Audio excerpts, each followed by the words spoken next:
টানা বৃষ্টির জেরে ও ডিভিসির ছাড়া জলে প্লাবিত হচ্ছে আরামবাগের দ্বারকেশ্বর নদীর পার্শ্ববর্তী গ্রাম, পার্শ্ববর্তী বসতি।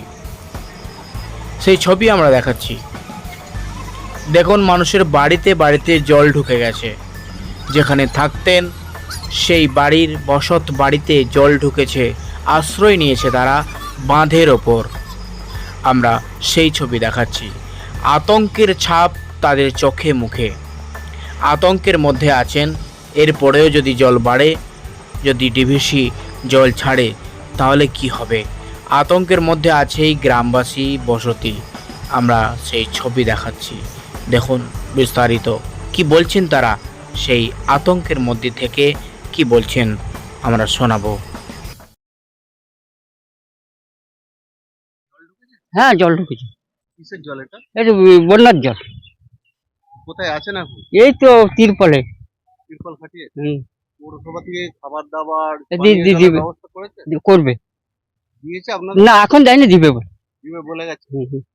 কদিন এইভাবে কি প্রতি বছরই থাকে? হ্যাঁ হ্যাঁ, এরকম। এর থেকে কি মুক্তি নেই? না, প্রত্যেক বছর। কেন এমনটা কেন হবে? ইয়ের এলাকায়, বন্যার এলাকায় বাস করেছি, এসে সব ডুবে যায় তো। আপনার নাম দেয়? আমার নিরঞ্জন মালিক।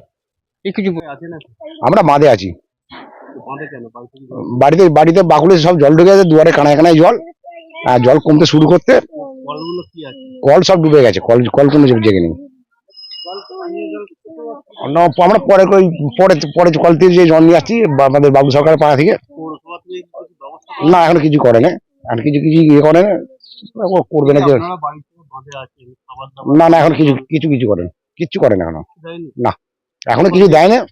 তিরপল কাল কাউন্সিলর এসে বলে গেছে যে কোনো অসুবিধা নেই, আমরা পাশে আছি, সবকিছু আমি ইয়ে করবো বলে গেছে, কিন্তু এখন পর্যন্ত এসব কিছু কম দেয়নি। আপনার নাম? আমার নাম দিলীপ স্বর্ণকার, আরামবাগ বাঁধবাড়া।